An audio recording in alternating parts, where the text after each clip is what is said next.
Hey guys, welcome to my channel. So a lot of you, including me, was wondering how the new budget signed by Trump, where he asked for 2.5 billion and Congress actually gave him 8.3 billions to fight the new coronavirus 2019 would work, right? So I got some data with me and some new research papers, including some official data released by the Chinese government, just to share with you guys and let you know what actually is happening right now and what will happen and to what extent, in what ways this money will be spent, and will that probably be essential or be sufficient to fight coronavirus or the epidemic thing, right? So if you don't know, like my channel basically talking Chinese and I'm interested in talking about politics. This video is more scientific and academia. It's not political related. I try to use as Western data source as possible, just so you guys know, like you can think me as a more true data outcome instead of thinking like, hey, this guy must be from Chinese government or he's from like CCP or whatever doing communist propaganda. No, there's more about science and there's just some simple calculations where I actually do that on Google, right, instead of in Baidu, which is Chinese website. Just so you guys know, I'm not using this video as a propaganda tool to promote CCP or communism, okay? Right, so the first original source I'm trying to use is a research paper published on, today is March the 13th, right? Published on 11th on Lancet, which is the top one medical journal on the planet. It's published by a professor called Cao Bin in China. Right, the first chart we're gonna see is talk about what happened if you unfortunately got infected. So what we see here is a thing called lactate dehydrogenase. It's an enzyme. Enzyme basically is just a tool your body uses to catalyze reactions in your body, right? So you see here in the middle column stands for those who didn't survive, right? There are 53 cases where 98% of them, well, they didn't survive. 90%, where 98% of the non-survivors, they have a concentration of this enzyme more than 245, which is considered a much higher level than average we have in our blood. And comparing the data to the left column, which is the total, and the right column, which are the survivors, you can see there is a huge bump, right? A huge increase for the non-survivors. So basically what this enzyme does is, where we can move to this picture, and it's a chemical reaction where pyruvate, which basically just thin, right, transferred to lactate. Lactate is what makes your muscle sore, what makes you tired if you're training too much, right? And next day you wake up and feel so tired. That's because there's lactate in your muscle. Reaction you can see here in transforming from pyruvate to lactate and release and absorbing of energy, which in the property of ATP. This reaction is spontaneous, which means this reaction can happen on its own. You don't. When does this reaction happen? What it stands for? It stands for you don't have enough oxygen in your body. You cannot supply enough oxygen to your lung, to your body, to your muscle, to your tissues, right? So instead, to supply them with enough energy, your body have to use this circle called lactate and pyruvate circle, which is not efficient as a using oxygen. So basically the rise of concentration of this enzyme is a very, very critical symbol that you need oxygen. Your body don't have enough oxygen to supply yourself. Then we move on to this picture, which tells you your lack of serum ferritin. Ferritin is just iron, right? Iron, you know, if hemoglobin, there's iron. Each hemoglobin has one iron in that. Right, so the rise of concentration of serum ferritin stands for your body since your lack of oxygen, because the virus actually attack your lung. Your lung basically just dying, and there's no way you can get the function back. So instead, your body is making more hemoglobin, so they can transform more oxygen to supply your body. So we see the ferritin in this case is rising. 96% of those who did not survive have a significant increase in hemoglobin, represented by the ferritin. IL-6 is a factor which helps to fight inflammation. Procalcitonin, which is basically another factor. This substance only appears in your body in a certain concentration only if you have a sign or you're about to enter an MOF, which stands for multiple organ failure. Okay, so if you don't know, lack of oxygen does not only have effect on your lung or your brain, right? Of course, the brain uses most oxygen, but it's also make your liver, your renal system, your everything suffer because everything needs oxygen to function. So you don't have enough oxygen, your body use more hemoglobins, but as the lung die more and more, they need more of this and more of that. And as far as we know, the virus also attack your immune system, just like HIV.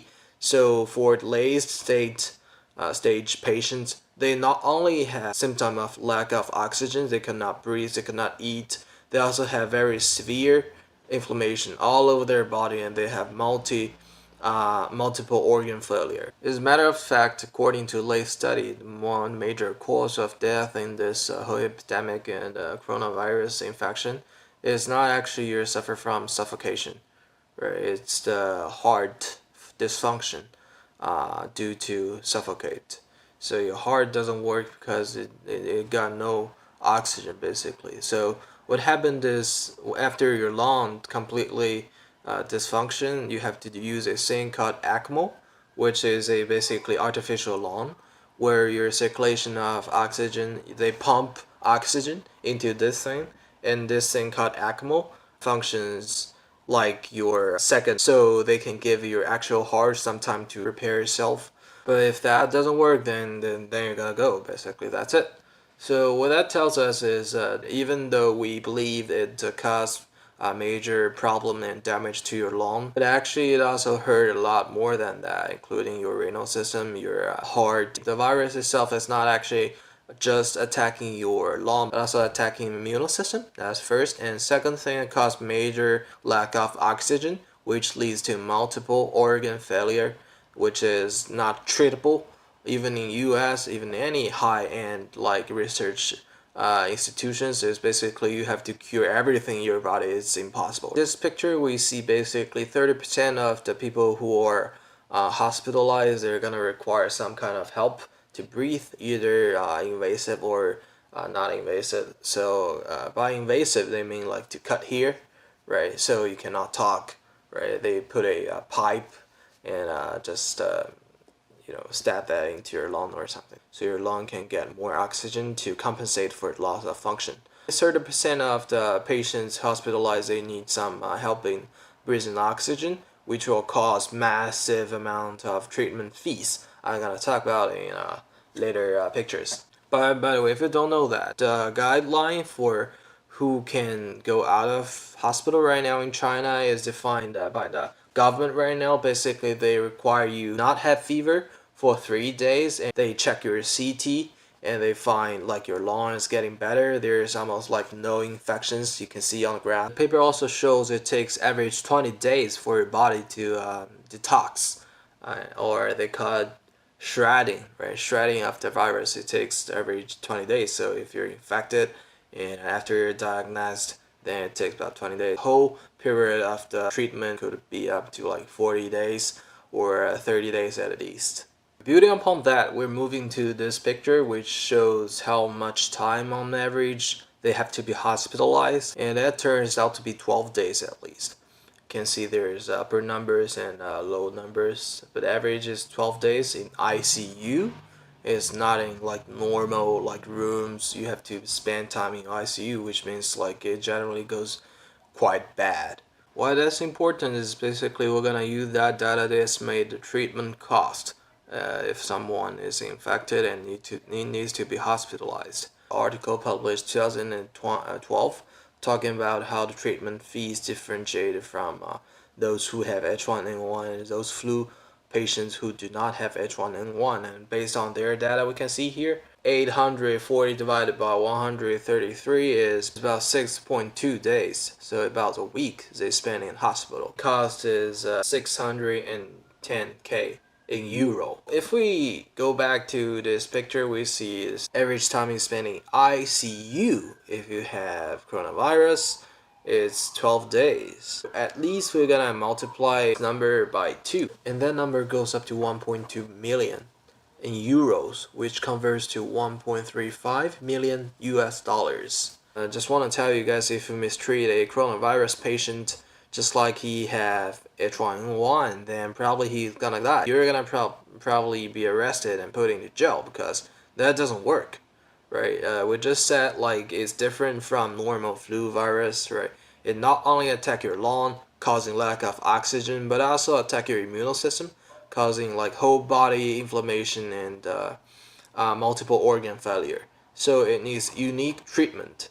But to do that, right now we have the budget. To add on that, I don't have price numbers right here. That's based on how a treatment of normal H1N1 flu is quite different from treatment of coronavirus. We're gonna have to add some extra money. Consider like how we're gonna differentiate as treatment plan, right? So we're gonna do estimation. I don't have price here, but we can still do the estimation on some rough base. Let's be nice, make a very conservative guess. Then I guess the total number would be 1.5 million, right? And it sounds very reasonable just for calculation purpose. So if we actually put 1.5 million into the calculator on Google, and we do the 8.3 billion divided by 1.5 million, we got this number of 5,500. That's it. If we use only for treatment for patients, not including CTs, not including the antibiotics, which is unique for the anti-inflammation stuff, not including the breathing machines, not including ECMO, and most importantly, the data from those guys from England they use for the 6.2 days treatment. They're not including those who spend their whole time in ICU, but comparing to this case, we got data from Chinese government.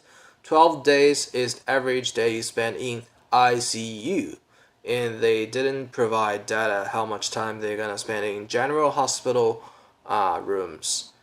So I mean, I'm just saying being conservative, but if I just add some ratio, then the number of people who's gonna be saved can be, much lower than that number.